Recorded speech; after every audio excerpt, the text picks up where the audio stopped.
So I've been working in the film industry and game industry for a long time, worked on a lot of different things for a lot of directors, worked with Neil Blomkamp and all this stuff.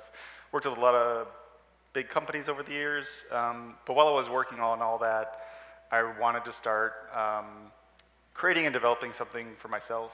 A lot of it started many years ago, as early as working when I was on Elysium, and I guess I'll kind of just dive into this whole process of why I did this, what got me on this path many years ago. So I think the start of it, understanding intellectual property. What is intellectual property? We all know about Aliens, Halo Infinite, Akira, all these great things we grew up watching. All those start with an original idea, a great story, and starting to build a world around these stories that can hopefully resonate and connect with people. Why create a new IP? Hopefully we can bring something new into the world. If we don't do it, who's going to do it? It allows you to have full ownership over your work instead of working for someone else. Hopefully you can leave a legacy behind and hopefully push yourself to your full potential. And so for me, creating that core product was a graphic novel. At the time, and still now, a graphic novel is one of the few ways a single creator can create the whole thing themselves. A movie, a game, all these things can sometimes take hundreds and thousands of people, and a graphic novel still felt really achievable to me at the time, and I just slowly started to kind of go for this. And Huxley, in a nutshell, is a post-apocalyptic graphic novel series created over a decade, going to prequels and all this kind of things, and kind of stumbling upon a forgotten treasure map in the form of an ancient sentient robot. Two post-apocalyptic scavengers find themselves amidst a mystery of galactic scale, which is something Sava came up with many years ago as well when we were working on the trailer. And yeah, so that's just where it started, a single story from a single book. But once I started to get into this, you start building a bigger universe, coming up with more ideas, and where all this can go in a bigger way. The early days were me in my parents' basement. I was broke, had no money, figuring out how to draw this stuff, taking time off to create these early pages. This was the original drawing of Huxley, I think in 2014, 2013, something like this, over 11 years ago. Illustrated it, something about it just clicked, and I just felt like I needed to find who this character was, what its story is, and we started to kind of come up with a bigger idea of what this could be over the years. Same kind of thing, just early pages were done in hostels. I was traveling with my wife for about 3 years and just slowly chipping away at this over the years. But all hand-drawn on pencil on paper, just total old school. I know a lot of things are moving really fast now, but I'm so happy a lot of this started pencil on paper, illustrating by hand in Photoshop. And yeah, so once I was kind of getting pretty far along with this, I thought it would be amazing to adapt my own work. I had done all this a lot, working for other people, working on Spider-Man movies and Hobbit and stuff. So I had been adapting other people's work for a long time. And I met Sava 7-8 years ago at a workshop, and we were talking about creating original things. And I think Sava, you were working on a bunch of big trailers for game companies, and you were wanting to do some more original stuff, and it was like a perfect merging, hey, I'm working on my graphic novel, and I'd love to make a trailer. We just kind of found a way to make it work, and we started working with a small team, and I'll let Sava explain some of this while I flip through, but adapting the characters into 3D with Antonio Esparza and a great little team. Yeah.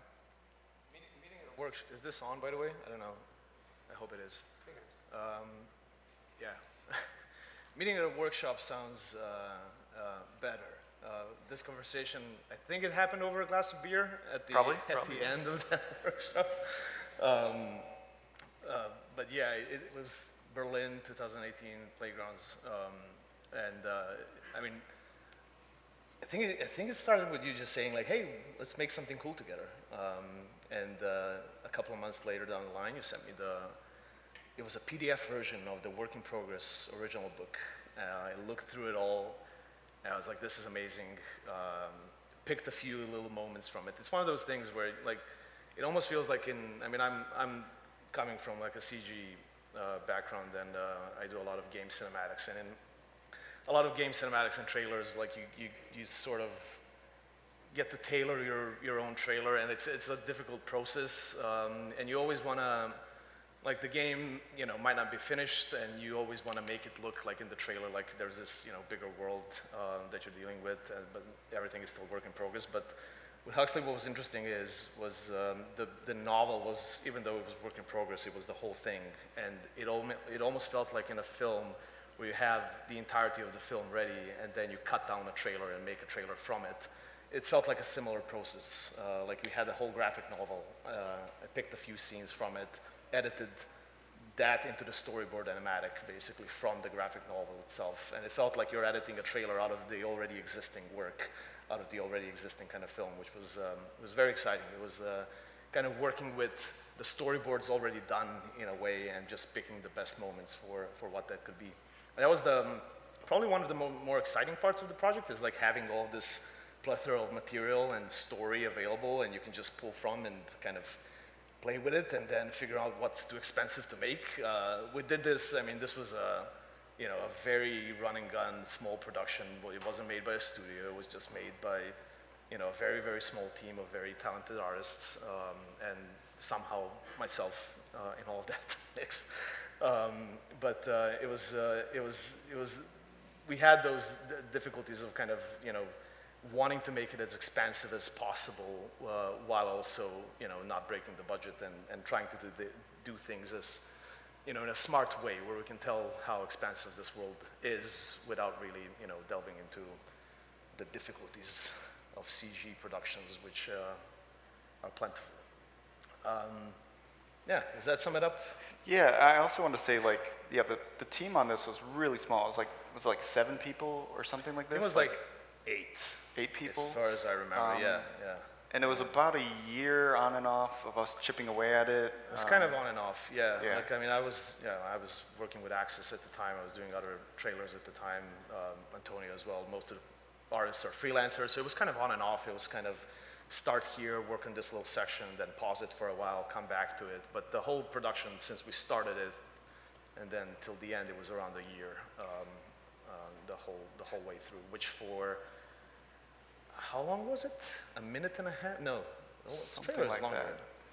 Oh, I was also going to say, I should know this. I should know how long the trailer is that I made. I want to, yeah, I should come up with clean. I was also going to say, what was great working with you was, like, when you gave your first like cut of what you thought the trailer would be, because I was making the whole book linearly, and when he brought it back, he really cut it together like, these are the coolest moments that I am seeing from what I'm reading in your book, and it was like so different than what I would have done. I'm like, okay, yeah, like, or in my head I'm like, maybe I want to direct the trailer, and then when he said that, I'm like, no, you direct it. That's great. This is awesome. Yes, you are the director. It's a very delicate balance, especially with trailer work like this. Like it's a very delicate balance without sharing or oversharing too much of what the story is, and just picking the right moments, but still having a narrative on its own within that short of a time span. It is a very delicate balance. But that's why, again, like having that whole material ready to play with from the get-go was incredible. And a lot of it was like this, like panel from the book. I think you did this 3D scene, Salva, like, and really matching.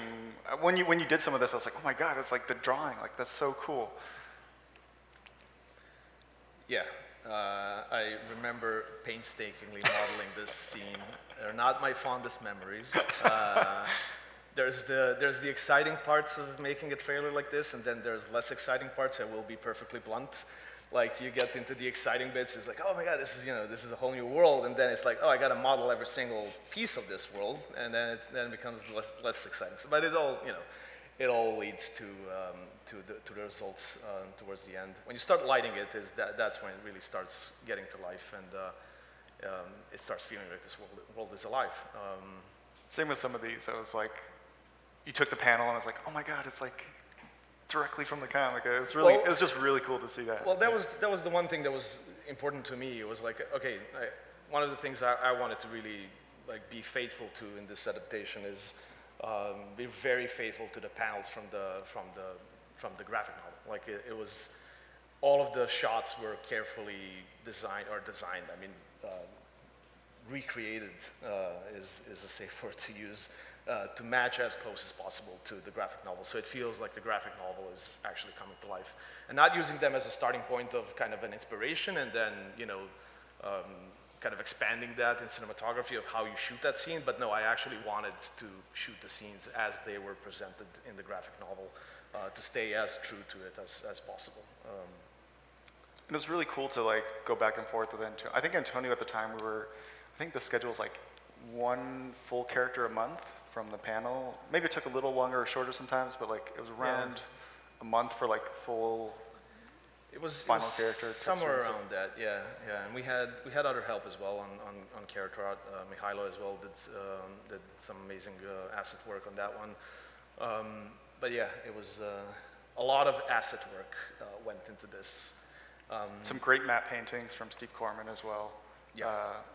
It was really cool to see. One of the difficulty, like with these types of trailers specifically, like when you're trying to, showcase this, the expansive world, it means a lot of shots that are one-offs. You're not building an environment that you're gonna have a whole scene play in, and then that one environment, has a longer runtime. But you're just pretty much building this whole environment just for a single shot, and that's this whole trailer. Like this whole trailer is literally, I forgot how even many, like 12 or so like standout environments, and a lot of them are like even like this. This is just a matte painting just for this one single use. That was probably one of the more difficult sides to wrangle, and why it probably took so long. But again, for such a small team, I think it was also helpful. That might be interesting to hear is like the way you managed a lot of the different things to say, this, I know this is going to be expensive, or I know this is going to be, like, trying to show the most by being the most economical as well, where it's like, okay, this shot might be expensive, but it's worth it for this, like, telling this kind of story, or, like, this shot is a beautiful matte painting, but the camera doesn't move that much, but the first shot we're, like, going over a mountain, and it's way more expensive, but it's really dynamic and cool. And it's really the animation. I mean, I come from that CG background, and in a lot of my own work that I've done across the years and outside of like the game trailer cinematic side of things, like that's the struggle that you're trying to work with when you're doing your own films with no budget. You're trying to figure out what's the most efficient way to tell a story without, breaking the bank, which is non-existent in personal work. And you learn tricks and specific things like, okay, well, specifically with these types of characters, like the demon character which appears in this shot is this very intricately designed mechanical, abomination, which if you're gonna show that character move and do anything complex, like that's a pretty big load on animation, on rigging, on modeling, just to figure out how all those things are gonna move and interact with each other. If you just have him stare ominously at the distance, like that's way easier for animation. So, you pick your battles, but then, the budget goes elsewhere. So it's not gonna be used on animation in this shot. It's gonna be used on an amazing background, which kind of showcases the scale of the world. And there's a lot of little choices that happen, and all of those choices really do happen at that very first stage, like when I was creating the animatic and picking the shots, like it's a delicate balance of, again, like picking the shots to tell the story in the best way, but also, make it efficient for that scale of production, I should say.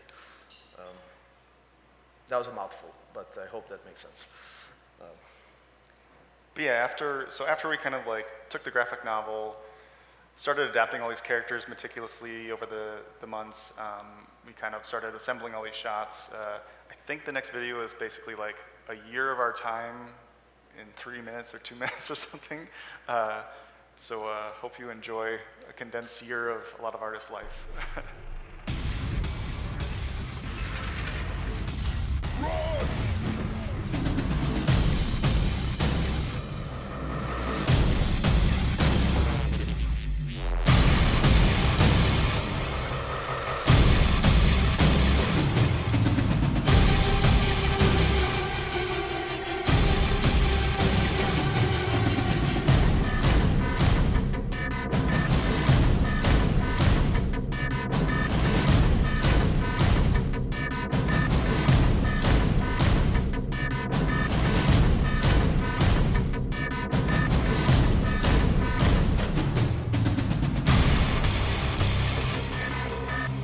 お前はもう死んでいる。何？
the guys at the end there is the composer, my friend, is who composed the music for the trailer. Not the one we heard right now, but actually in the trailer. But he also performed some of the mocap for the trailer, so that was fun. A lot of stuff I forgot about. Yeah. There's so much stuff that I forgot we did over that year. See what I mean about a lot of modeling? It was a lot of modeling. That was a lot of modeling, yeah. But yeah, that was a year in a nutshell. And I mean, one of the things as a cherry on the top that I always like doing is making those like behind the scenes process videos at the end of the project, because there's just so much material to pull from it, and it's a great time capsule in a way to look back at and see kind of what we're able to do together. I know a lot of people here are animation and CG students. All of that was done, or rendered, I should say, on a single computer back home in Serbia. Just on What GPUs were those back then? 980 Ti's, 4 of them. Just Not even that was 1080, already not even old. 1080. That was already old, yeah. But it was Redshift, and it was all done on one PC. So, you can make cool stuff just with limited means. The good old days. you can make cool stuff with limited means. Yeah. But yeah, so after all that time, this is the final product we got, and hope you guys enjoy it.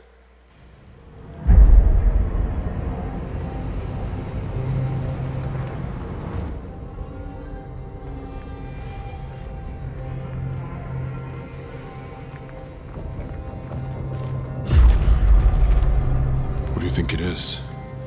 It's glorious.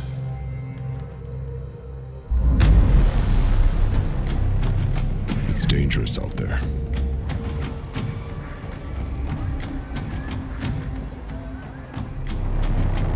The city provides protection and some sort of order to this chaos.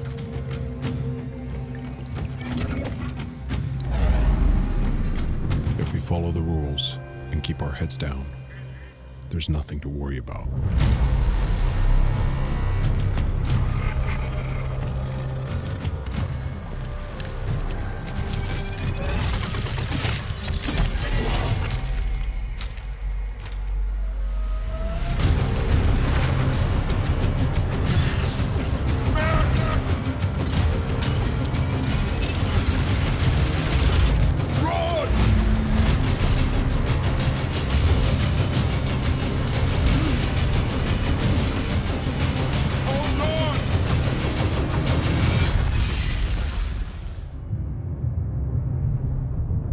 Find me when you wake up, Huxley.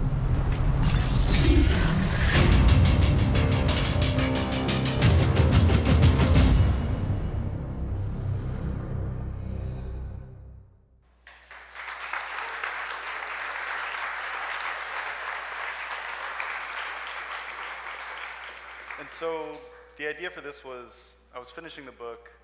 I thought it'd be awesome to have something. I know how those meetings go with producers and stuff. If I were to go and want to adapt my book, they'd say, nice art, kid, but what would this look like as an animation? So I was hoping to do some of this as much in advance as possible. So finding incredibly talented directors and teams like Sava, and seeing if we could adapt this and show like, oh, this is what it would look like. This is why this is so cool. And we released it. It really took off, and I think we're at like 3.3 million collective views. Didn't advertise. It just found like its audience online, which was amazing, and kind of did what I had hoped it would do. Like connected with a science fiction audience, found a unique group of fans, and slowly building the awareness and the IP, and hoping the books and the story can connect with people. But I'm super proud of all the work we did. I think Sava really nailed it out of the park. And I think when you read the book and you can see the pieces he picked to tell basically moments from the first half of the first book, it's just, I still think it's really an achievement, what we all did back then. It's really cool. Not sure if there's anything else you remember. Yeah, I'm trying to, I mean, it's weird, like every single one of these shots is a memory. I'm trying to remember if there's I mean, there's lots of mistakes in there. I think one of the defining things of my work is learning how to hide the mistakes really well, and not. Or even like on this, I remember we spent a long time designing his whole body, and then you just see this. You just see like it's that. exactly that. I mean, you saw it, and that's one of the reasons why I wanted to make that process video, is to show all the work that went into it that you don't actually see in the shot. But that happens a lot. You just spend you spend like 4 months on like a laptop, and then it like is in a shot for like 0.1 second. You're like, why did we spend 3 months on this laptop? Well, because of foresight. We knew it was going to be used later on. Foreshadowing. That too. I mean, yeah. Like in hindsight now, like I'm so glad we did do that because of where we go next. All of it starts building on itself and building on the work that everyone's done, which it starts compounding with expanding the universe and expanding into new books and stories and stuff. Yeah, but you also don't know, exactly how you're gonna light, the characters, and you can't kind of like you have to build the character. Like with the environments, sure, like the environments, and you're gonna create them from a single focal point if that's gonna be the focal point of the shot. But the characters, not so much. You kind of need to have them work as a complete character, and then have the ability to light them any way you please once you get to that stage.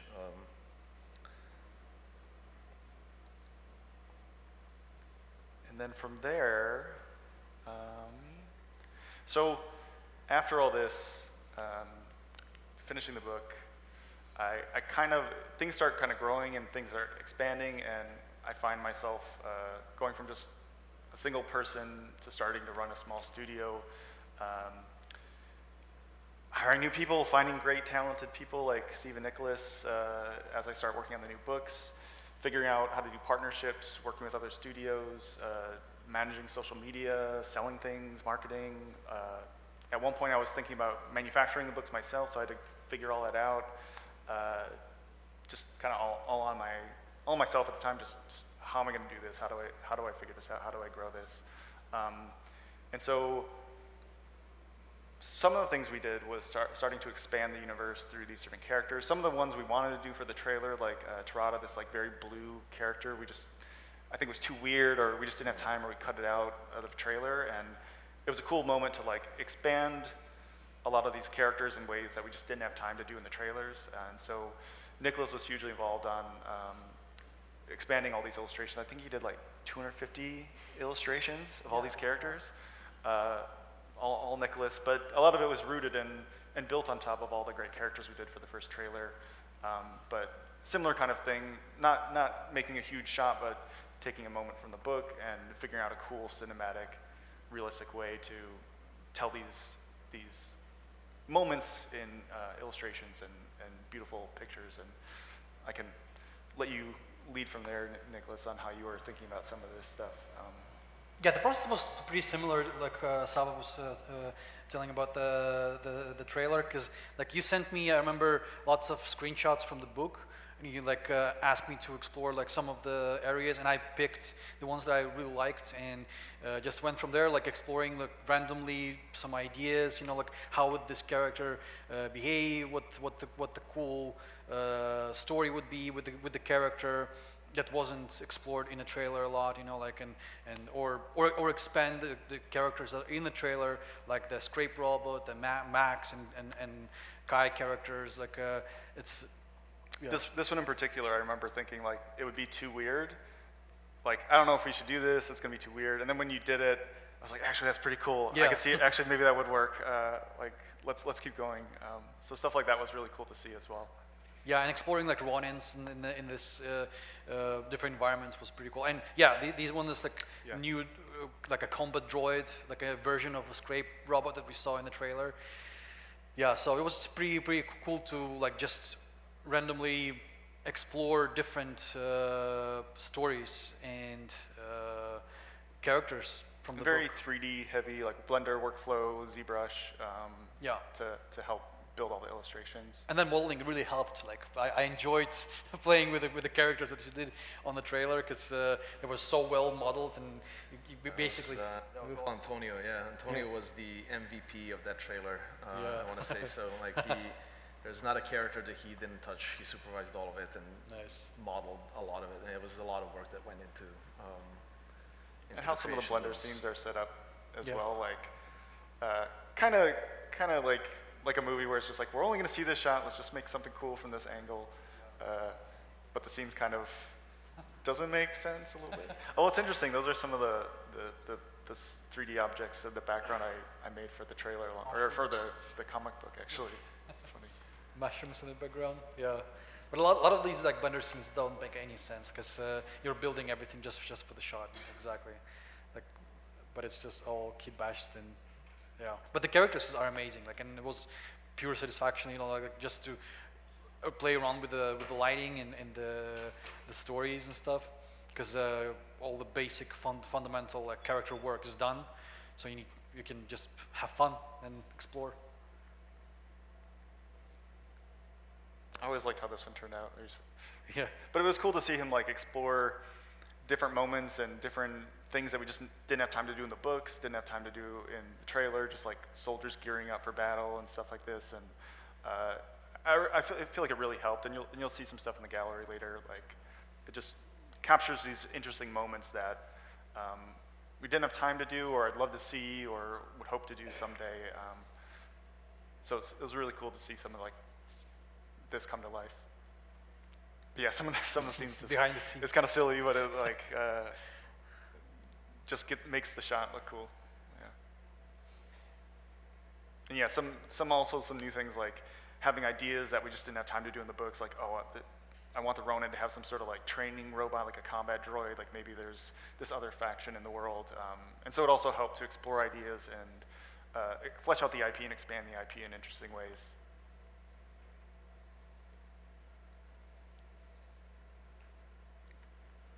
And also new characters. This is one of the new characters in the Oracle Dark Soldiers, or they're called Dreamwalkers, but also called Dark Soldiers. And sometimes for this, because we didn't have a model for this, would go back to Antonio, who did all the characters for the original book, or original trailer, and kind of workshop this new character. So we had a pretty fleshed out 3D model for the new book once the guys started working on illustrations. And the new character, the Oracles as well, was awesome to see fleshed out. You really expanded a lot of things, Nikolas, like showing the throne room and all this kind of stuff was really awesome. Yeah, it was super fun. So, once I've done all that, starting to expand the IP, where do I go next? What do I do?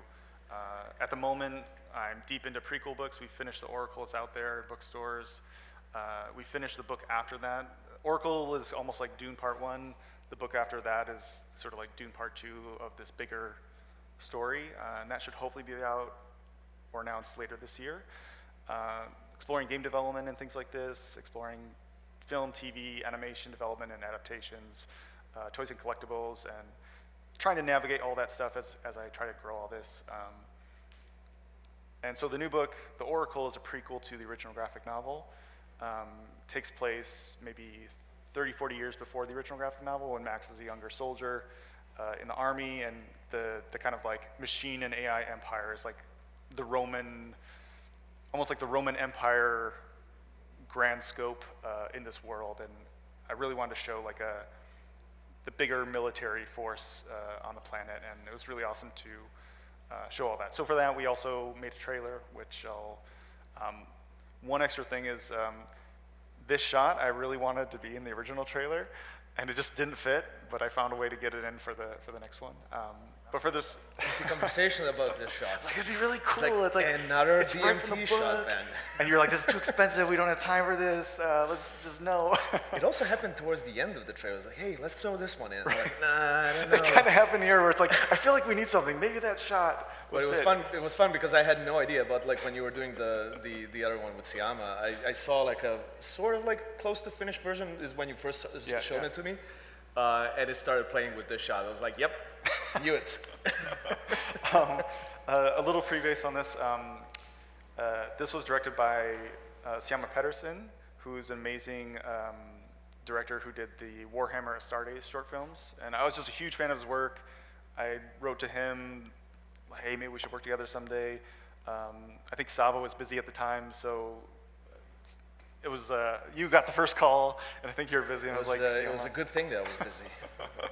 and then Syama, yeah, just found a way to make it work. I think he was in the middle of some stuff, and there was a gap for him to help. And I was just super thrilled and honored to see what he would come up with in the universe too. And I'll let the video do the talking.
So this one was a bit different than working with 8 people. So this one, I worked with the amazing team at Unit Homage to help bring this one to life. Syama and me went back and forth for a while. Steve and Nicholas helped on a lot of the illustrations, but a much bigger team, Unit Homage, helped on this, and I feel like they did an incredible job bringing this to life as well. So this one came out, did incredible, even better than the first one. I think we're at like 4.5 million views, organic, no marketing, no websites reported on it, just like it found its audience. The Warhammer, because of Syama, like the Warhammer guys really were into it too, and so it really found its audience with like the Sci-Fi fan, which is really great. But for a bit of background on this, like this is how this one started, just like really simple sketches. This was actually, I think he sent a previs, but everything was really rough, just like really rough scribbles, but like the tone, the editing is almost exactly what was in the final trailer. And same thing with like when Sava sent what he thought the trailer would be like, I'm like, perfect, done, like ship it, approved, like let's make it. So it's really cool to work with people like that. And yeah, working with Steve and Nicholas on some of these shots, if you want to explain your process for. So it kind of went like, some of his thumbnails were almost like the rough for a shot, and the guy's just making a beautiful illustration, yeah. Yeah, sure. So a lot of it is taking Syama's sketches, like the one you see on top here, and then I would do an illustration almost matching it exactly, right? And then me and Ben will usually discuss, and we'll kind of like fill in the blanks. So obviously for a trailer, you're not able to, I guess, budget concerns, make every single shot. For the book, we want to make sure we can tell the full story. So, which was really fun because like Syama is such a good artist himself, where like the composition, the design is already there. All I have to do is like really take care of the, I guess, the illustrative quality of the image. Yeah, and then fill in the blank in the middle was also really fun too. But yeah, a lot of these ones, like, there's a lot of back and forth, a lot of iteration, and a lot of how we work would be maybe like we'll do an image, right, and Ben will be, okay, that's pretty cool, but then like maybe like 6 months later, we'll look at it again, and we're like, okay, well maybe, because now we have more context with other images, we can this is no longer good enough for us, and we just keep on iterating until, I guess Ben's like, no, we gotta stop. Yeah, there's also stuff with Unit where like they would, because what we supplied to Unit was pretty fleshed out, where it was pretty rough like this. Like if you see the top is like, I think this might have been Siama's like 3D Max, like quick 3D previs. And then Unit would do their pass and push it in a direction like, oh wow, that's really cool. I didn't think the lighting would look like that. And so there was a bit of back and forth of like, what is the final lighting gonna look like? And then for the book also, like some of the stuff in the trailer is different than the book, and we just try to find what would be the coolest thing for the trailer, but also if it's a book illustration, maybe it looks better a certain way, and there's a bit of changing things there as well. Yeah, I remember I think based on this sketch, we did a bunch of illustration, but how we work, me and Nikolas, we both use Blender and Photoshop quite a lot, or I guess 100%, like every image, right? So I had to model out, this image, this oracle character that we don't have a model for, and I think Unit ended up just using it for the most part in the beginning, right? So it's like, okay, well, cool, that's a really new experience for concept artists like me.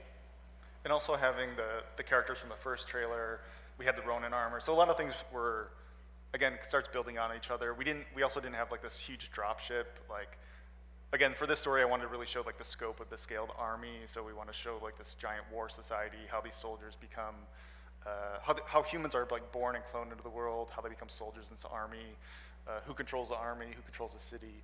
It was really cool to pull back the scope a lot more.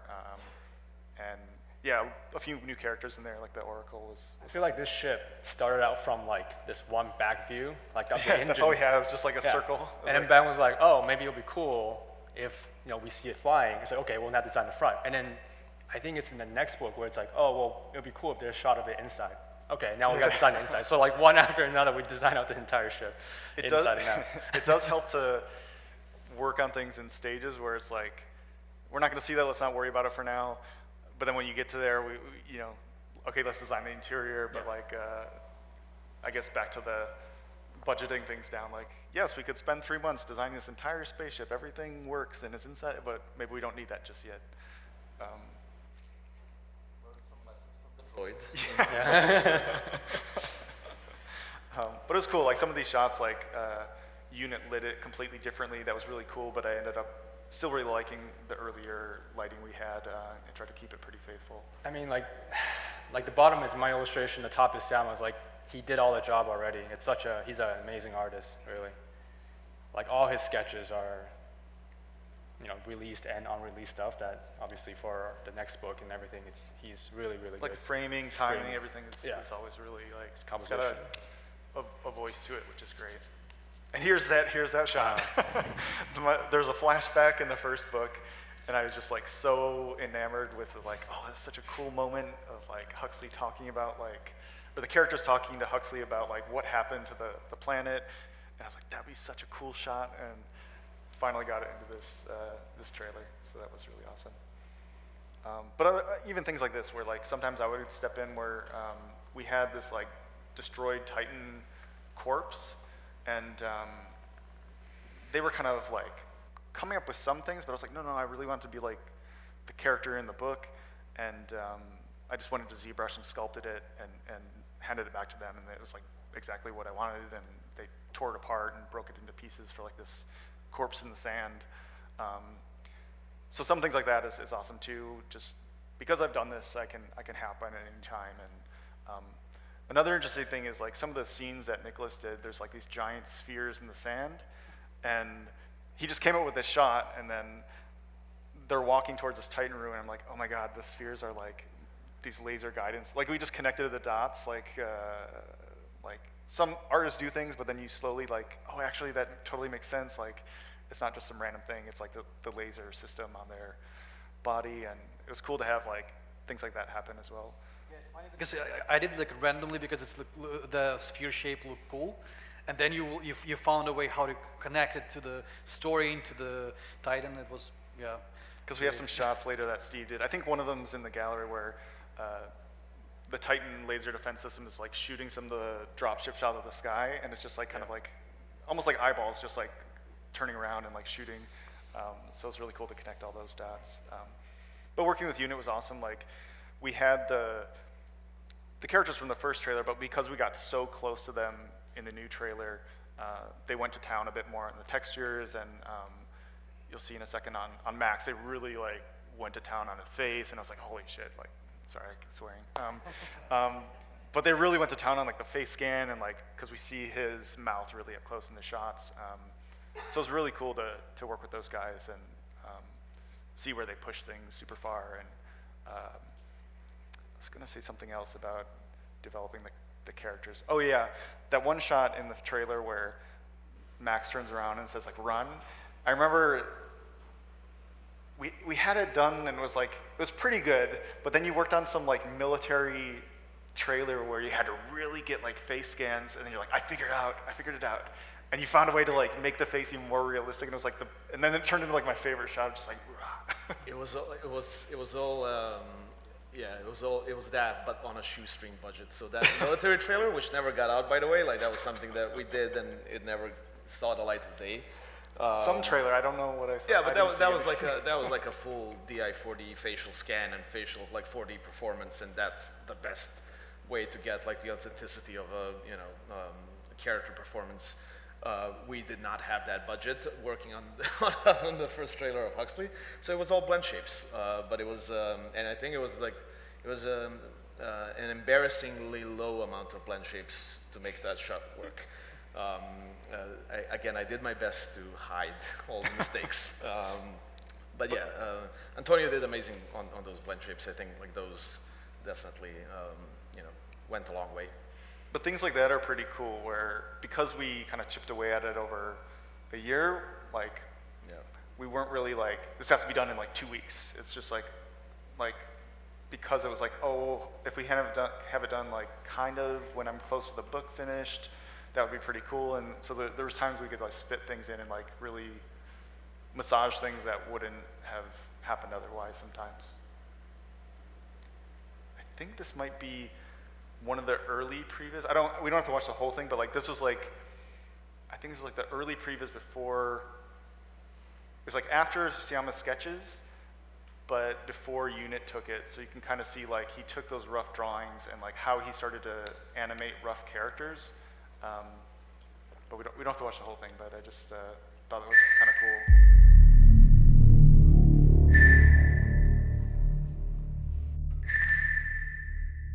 Rough sometimes.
that we cut. Where's that shot? We didn't have a budget for that one. That's going into the next trailer. Maybe the next one, yeah, maybe they'll find that too. But yeah, it's interesting to see, like, it's really rough, but you can kind of see it's there. And it was even earlier when it was just drawings, like, you can kind of, you see the tone, the feeling, it was just really, I don't know, it's to be able to see what's working at a rough stage, I think is really good as well to, especially for something like this where it just takes a long time. But yeah, that's where Eunice, that's where Eunice started getting into, like, that's where they took the rough that we just saw and how they started to refine, like, animation. And the animation in what he did is pretty rough, but it kind of informed a lot of the final shots. And it was interesting, too, getting things adapted and trying to keep as much of what he had in the original previs. Like, working with different studios, they would maybe try to change the timing or the lighting, or at the end, the eyes going fully, like, circles, like a flat circle. It's very, like, anime, but it was like, how do we do that in a realistic way? Okay, maybe it's just, like, the lens of the goggle, but it still kind of gives us that circle. So it was interesting to solve some of those problems. But after all that, the same kind of thing, we're working on the book, which is out worldwide. Found a great publisher with Thames and Hudson and Read Only Memory. And they've been doing the first two books. The original Huxley book was launched last year, and The Oracle, and they're in bookstores worldwide, which has been awesome to see. Like, I was trying to figure this out myself, and I came to the conclusion that if I did it on my own, I would spend all my time being a publisher and not being an artist anymore. So I think it was great. For me personally, I thought it was great to find a great publisher that understood what the product was, what I was trying to make, and allow them to do that part while I kept being an artist. It was great to get words for, like, feedback and quotes from Neil and Sparth and Nikita on the books as we rolled it out worldwide. Yeah, so it's been amazing to see it come out. It got #1 on Amazon New Releases, outselling some Marvel rivals and some huge IPs, which was super inspiring. Got to give it to my heroes, Kojima and Master Chief, or some Halo and Deadpool. We just passed 100,000 subscribers on our YouTube, which has been incredible. Being able to go to Barnes & Noble and just see it in the bookstore has been a huge thing too, just like the amount of people that have messaged me saying they saw it in the bookstore. And that's something I could never have done had I tried to be a publisher myself. Maybe I could have got it on Amazon and figured that out, but distributing it worldwide in bookstores. I sent some of the books to my old boss, Richard Taylor, at Weta, and he wrote something nice back, but then over the weekend, he saw the book in a bookstore in Christchurch, which is basically as far at the bottom of the earth you can go. And it wasn't a big brand, it wasn't a big, like, bookstore, but he saw, the book was there on the shelf next to Greg Broadmoor, one of the other artists I worked with many years ago's book, and he's like, that's so cool, I can't believe it's, like, it's out there. So, like, a publisher that can really get a book out there in ways that you just don't understand. And I think that's a huge part of, if you're building your IP and getting things out there as well, the time aspect of it. Getting something out there, getting it into people's lives in ways that you can't predict, and having them grow up with it and read it and have it as part of their life. Like, just hearing stories about, or even me growing up with Dune, or Denis Villeneuve, he wanted to direct Dune because he just grew up with those stories and he had a vision of the movie in his head. Like, he wanted to make what he saw when he was a little kid, and, like, that sort of thing is hard to plan for, but I think finding the best way to get your thing out there in a way that gets into people's lives in ways like that, I think is super important. But yeah, seeing it get out there.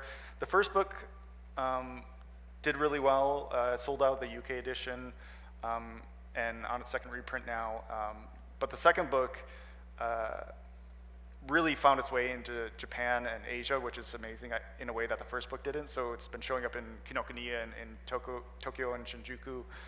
It's friends in Thailand have seen it in the giant Kinokuniya stores, which is amazing. Like, that's beyond my wildest expectations. And yeah, just it's been incredible to see this thing I sketched in pencil on sketchbooks, traveling the world out of hostels, now on its second book, third book's done, and likely out end of the year or early announcement of that. And a lot of these mock-ups of just like the books on the shelf, 1, 2, 3, 4, have been like on my desk for like many, many years. So now I can just slowly check off these boxes of like, that one's finally done, that one's finally done. And we've got featured on IGN, which has been incredible as well, working with some great marketing partners with 42 West. And also wanted to note, as the team expand, also with writers, I think one of the writers here is Austin Farmer. Just want to thank him as well. Yeah. So yeah, as the team expands and these books expand, I'm much more open to, I know I'm not the best at everything, and I think it's good to, when you're working on things, understanding when that moment is. The first book I really wanted to do all myself and kind of check that box, but after that I've been very open to like, who's the best for this kind of thing, who's the best for that, and collaborating and working with people and allowing them to, giving them the freedom to shine and help make something that is cool even better. And it's been great to collaborate with all these guys as it's been growing. But yeah, here's some of the pages from the final book. The first book is very much a European graphic novel, like Meta Barons or Mobius or Heavy Metal kind of thing. And the new book is much more of a highly detailed, illustrated visual storybook, like almost like a Simon Stålenhag kind of book. And it's been amazing to see it get out there in such a big way. I don't know if you guys have any thoughts on the paintings you did for the book. Yeah. Yeah, it was super cool to like actually realize this illustrations from the stories and stuff from the original book in this cinematic and cool, detailed way, like we always love, right? Like to see like fleshed out illustrations. And all of these shots, I'm pretty sure, will serve as a foundation for the next trailers and maybe for the feature films. So maybe, like, yeah. Yeah, some of the new characters, these are the Dreamwalker characters in the new book, and Steve did an awesome job like exploring how some of these shots down there. Yeah, I'm usually doing a lot of environment and like composition-based like illustrations. So it was a huge, I guess, a relief that like Sava's team already did a bunch of the characters, and then I guess like me and Nikolas' like blender skill was like pretty good at that point to like we can actually block out a lot of stuff. So a lot of it was just like super fun, like posing something or uploading a character to like Mixamo. I'm not sure if you guys know Mixamo, and just picking like like an animation and then like kind of playing around with it and then posing and lighting it and just like getting it to that that I guess that painterly quality that I personally enjoy looking at a lot out of concept art.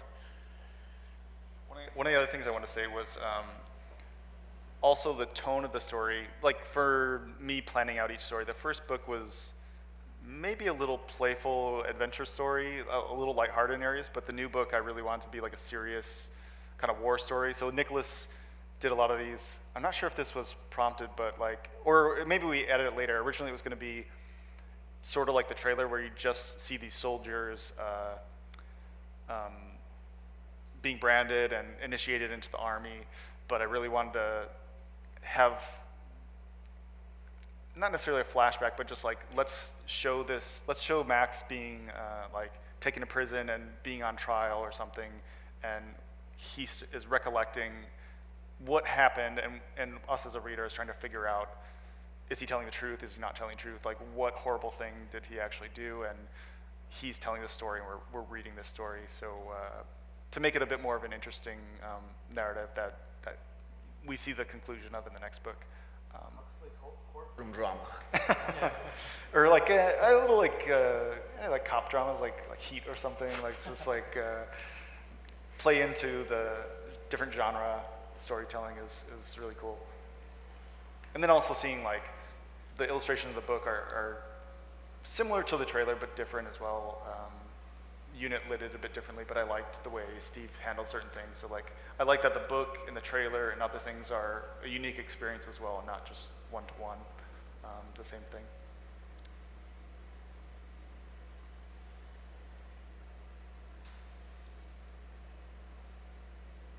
And this is kind of like, at the end of the trailer that we worked on with Siama, like, we kind of go further on and tells a much more fleshed out, bigger story. Yeah.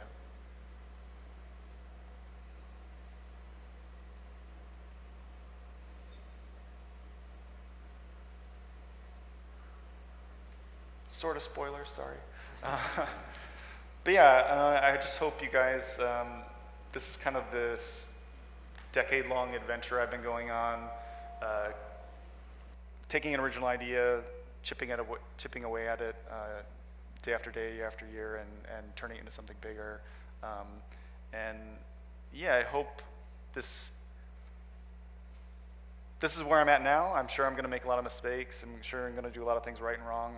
But this is kind of how far I've taken it and expanding it day after day into the future. And some of the conclusions I've come to after 10 plus years now is if you want to do this yourself, start bringing those cool ideas you have to life. Don't get discouraged if it takes a long time. Akira, Nausicaa, Metabarons, all these things I love took 10 to 12 years to make with help with a lot of people. Pick an idea that couldn't exist without you, bring that to life. Enjoy the process because it will take a long time. Find balance in your life. I remember when I was in The Hobbit, and I was like so excited after that first week or month, and I just like overworked myself. And then I came to the realization that I would have to work like that every day for probably 4 years, and you just really learn to like, I need to be good every day. I need to be good for a long time. It's a marathon, not a sprint.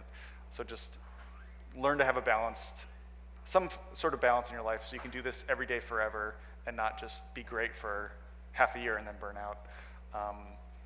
Break things down into manageable pieces. Take things one day at a time. I remember this helped me a lot too, just one little brick a day. I remember reading some stories about James Cameron. This is how he thought about his movies too, where he'd get super overwhelmed if he thought about all the shots he had to do, but he thought of it like mowing a lawn. Today I just have to do this one line and I'll worry about the rest. But if I keep doing one row a day, eventually the football field will be mowed by the end. And I thought that was a good way to think about it as well. And of course, just have fun. But yeah, thank you guys.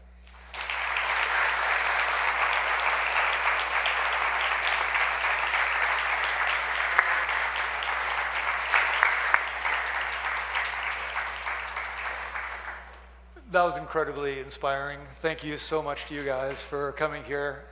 Really appreciate it, honored to have you. It's just such an inspiration to see the passion and dedication to the project. So thanks again for being here.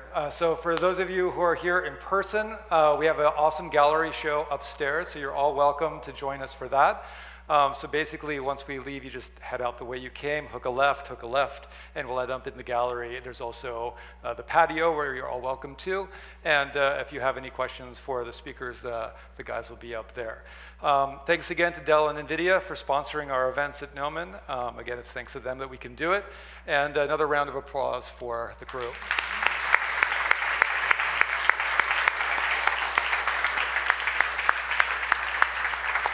All right.